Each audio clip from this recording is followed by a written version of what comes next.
What if you made a jungle adventure film, but the most interesting part wasn't the adventure? That's the topic for today's episode. This is the Kazdoy Closet. I'm Kazdoy. Well, that's my closet full of all the stuff that I love. And today, you will learn to fear the word marabunta. Let's check it out. Today's film is The Naked Jungle, 1954, about 90 minutes long in color. And this is about a plantation owner in 1901 South America. And he's learning how to deal with his newly arrived mail-order bride, while he's also having to confront billions of soldier ants that are heading their way toward his plantation. This was directed by Byron Haskin and produced by George Pal. I talked about those guys in a previous episode. They both worked on Conquest of Space, among other films. Haskin liked to deal with adventure films and science fiction films. George Pal, pretty much the same. And this was 1 year after they made the great War of the Worlds. Charlton Heston is the lead actor in this. He is excellent. He plays the character of Lenigen, the plantation owner.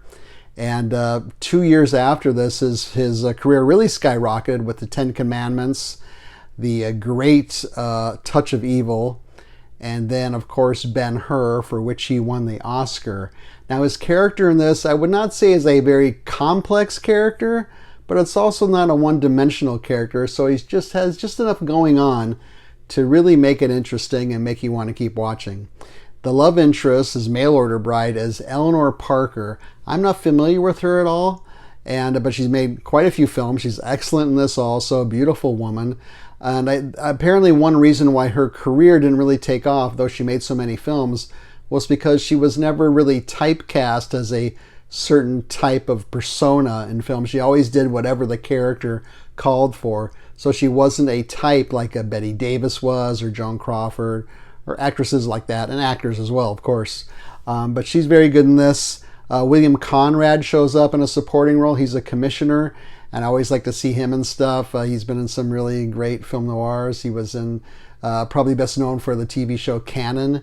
And I also realized he was the narrator for some of those great cartoons back in the day, like Bullwinkle and Dudley Do-Right, with that great voice of his.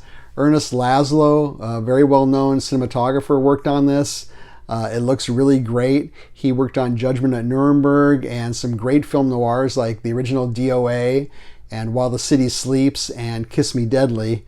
The music was by a gentleman named Daniel Amfedharov. I'm sure I'm screwing that name up. He's very well respected, worked on a lot of really good films, but I don't know what happened here. The music on here I thought was dreadful, way overwrought, just telegraphing every single thing, and I found it really distracting and one of the weakest parts of the film, actually. The first 2/3 of The Naked Jungle, I think, is the most interesting part of this film because it has to do with the relationship between Lenigen, the Charlton Heston character, and his mail-order bride, played by Eleanor Parker.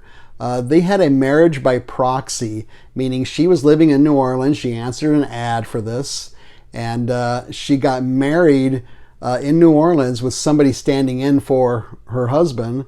And then Charlton Heston got married in the jungle with William Conrad standing in for his bride. And when Lenigen first sees his bride, he'd been working in the jungle all day. He's hot and sweaty. He comes home and she comes out of the bedroom and she's wearing like a nightgown and a negligee. And like I said, and she's all made up. And like I said, she's a beautiful woman. And he's kind of gasping at her. And she's very straightforward, sexually.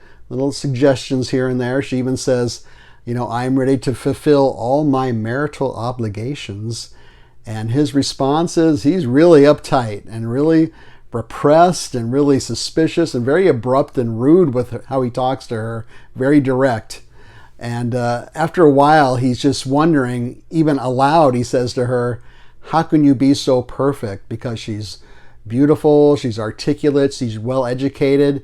She even can play the piano that he schlepped up to the jungle somehow. And he finally learns that she's not so perfect because she was married once before, God forbid. And he gets drunk has a little bit of liquid courage in his system, and then approaches her and says, "I will not have the leavings of another man. I will not be second. I must be first." And so this is his excuse for not learning how to deal with her in a romantic way. He wants her gone as soon as possible. He says he doesn't like how he's feeling now. And I think there's an implication that he's a virgin, even though he's a grown man, but he got to the plantation when he was 19, and he doesn't know how to deal with a woman. He even asked her at one point, "Tell me about women." He doesn't know how to talk to them or how to act with them. And that whole dynamic between the two of them is really the most interesting part of the film, I thought. And the two of them are very, very good together. The last 30 minutes of the film happens in the jungle, because the jungle is suddenly quiet, too quiet. And why is that? Because the rumors are true. There are billions of soldier ants, otherwise known as the Marabunta, making their way toward his plantation, and he's got to deal with it. Now, does Lenigen defeat the ants? Does Lenigen and his wife finally come to terms and learn to love each other? I'm not going to give it away here, but you can probably guess some of that. The special effects for the ants are done extremely well. There's one segment where it's just a few of the ants, and it looks like it's stop motion, but it looks really great. It's not laughable or anything. But all the other segments with the ants, and there's just a mass of them, and they're crawling over people and stuff, and on their face and everything. Really well done, especially for 1954. There are some shots here and there where it's like that's obvious rear projection, and there's obvious matte paintings in the background, and some shots that should be, or sequences that should be in the jungle. Looks like it might be kind of in the studio, but that's to be expected with these types of films. I mean, even Hitchcock did stuff like that, right, with his rear projection. The natives themselves, and there's a lot of them, they look pretty authentic to me. It definitely doesn't look like a bunch of white guys with dark makeup on at all. They look like the real thing to me. So for all those reasons, and a lot of people said that they grew up watching this on TV all the time. I had never heard of it, but I could see how as a kid you would really get into something like this, even though the sexual implications between the two of them probably went over your head a little bit. I'm going to give this one 4.5 ants out of 5. A lot of fun. I had to interrupt it after about an hour. I couldn't wait to get back to it and see what happened. So that's always a good sign, right? And just engrossing and well acted and just very well done. Really entertaining film. So 4.5 ants. And this is an imprint disc. Talked about them before. It's got the nice, sturdy, glossy slipcover. And it's got the different artwork on the inside of the on the case there.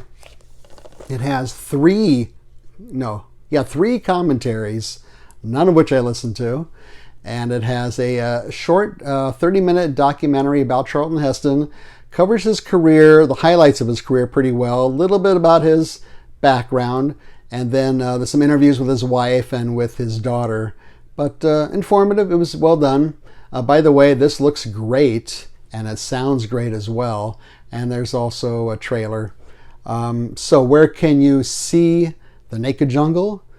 Basically, you can rent it or you can buy it. I know it's out of print on some websites, but I think other vendors still have copies of it. And you can also try your local library. So, The Naked Jungle, lots of fun. If you like jungle adventures, if you like Charlton Heston, I think you'll like this one also.